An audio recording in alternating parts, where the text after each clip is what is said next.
పొందిన కుటుంబం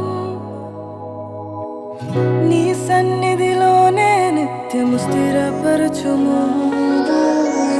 నీ చిత్తము నెరవేర్చుటయే నా జీవితం. నీ పాదముల చెంత చేసేద అంకితము. దేవా మా కుటుంబమును నీదివే నా తరతరములకుండును. మరి మా యొక్క దైవజనులు దైవజనురాలు మరి యొక్క 30 సంవత్సరాల కాలంలో వారి యొక్క జీవితాన్ని ఆయన నీతో ముడిపెట్టి వారి ఇరువురిని జతపరిచి ఆయన తండ్రి 30 సంవత్సరాలు కూడా మీ చల్లని రెక్కల కింద భద్రపరిచి కాచి కాపాడి అనేకులకి నాయన తండ్రి గొప్ప ఆదరణగా వారిని నిలబెట్టి ఉన్నారు తండ్రి. దేవుడు ఒక్క మనిషిని ఎన్నుకొని ఆ ఒక్క మనిషి ద్వారా ఇద్దరయ్యి వాళ్ళిద్దరి నుంచి కాస్త ఈరోజు ఎంతమందిగా మనము విస్తరించాము అంటే అది దేవుని యొక్క ప్రణాళిక. గతించిన 30 years 1996 May 10th మా మ్యారేజ్ అయింది. దేవుడు ఈ 30 yearsలో నాకు ఇంత పెద్ద ఫ్యామిలీ ఇచ్చారు.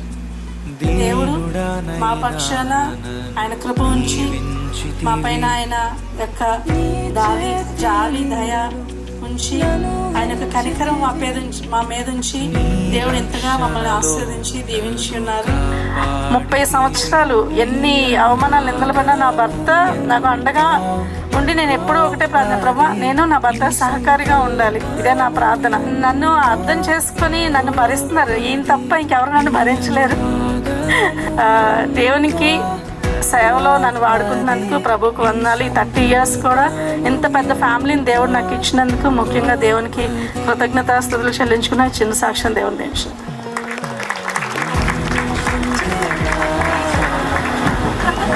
వివాహము దేవుడు జతపరిచినది.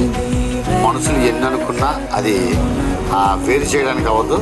దేవుని ప్రణాళిక పెట్టే వివాహం జరిగింది. నాకు సేవ చేయాలి అనే తలంపు వచ్చింది. దేవుని పని చేయాలి. ఎందుకంటే మన యొక్క బేస్మెంట్ అంతా కూడా నాన్నగారి సంఘంలో నుండే నాకు అన్నీ కూడా నేర్చుకున్నాను. ట్రైనింగ్ కంటే ప్రాక్టికల్గా ఆత్మీయంగా నేను దేవుని పని చేయడం మొదలెట్టాను. అనేక ప్రాంతాల్లో మనము సువార్త ప్రకటించి దేవుడు ఆశ్చర్యతగా మా యొక్క వివాహానికి అయినా నేను దేవుని పని చేస్తాను, దేవుని పనికి ఆటంకం లేదంటేనే మ్యారేజ్ చేసుకుంటానని నా భార్యకి చెప్పడం జరిగింది. 99లో మనం హోలీ ఫెయిత్ చర్చ్ స్టార్ట్ చేసినాడు. మొదటి మనకి కొత్త విశ్వాసులు ఎవరంటే కృష్ణ గారు, జోష్, తులసి. ఈ 30 సంవత్సరాల కుటుంబంలో నాకు దేవుడు 2 కుమారులు ఇచ్చారు. మరి 2 కుమారులు మాతో పాటు ఇప్పుడు జైడైన ఎలాగున్నాడో అలాగే చిన్నప్పటి నుంచి వారిని దేవుల్లోనే ఎక్కడికి వెళ్ళి విడిచిపెట్టుకుంటే ఇద్దరిని మోసుకొని నాతో పాటు ఒక టీం ఉంటారు. ఎప్పుడు కూడా ఒక వెనక మరి అంటే 3 పంపిస్తాను, నెక్స్ట్ టైం నేను వస్తానండి. అప్పుడు ఆయన ఇన్ఛార్జ్ క్యాంటీన్. అలాగా ఇండియా అంతా కూడా చిన్నపిల్లలు ఎత్తుకునే దేవుని పరిచర్యకి కాన్ఫరెన్స్కి వెళ్ళడం ద్వారా చాలా రకాలుగా దేవుడు సాయం చేశాడు.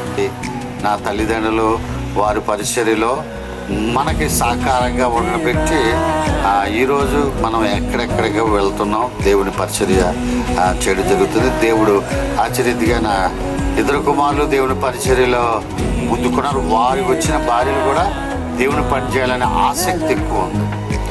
ఉడుకునే వదిలేస్తారు కానీ దేవుని పని ఆగరు.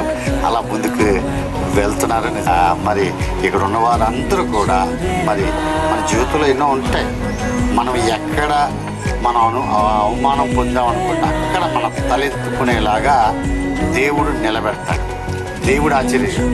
అదే డబ్బు లేకపోవచ్చు కానీ డబ్బునిచ్చే శక్తిమంతుడైన ఆశ్చర్యకరుడైన దేవుడు మనతో ఉన్నాడు. మంచి మనసు మన విశ్వాసంలో ఉంది. మనమందరం ప్రభు పనిలో మనం ఉంటాం. మరి ఈ సమయాన్ని ఇచ్చిన మరి దైవ సేవకులు ఉదయకాంతి గారికి ప్రభు పేట వందనాలు చెల్లిస్తూ ఈ సమయాన్ని ముగిస్తున్నాం.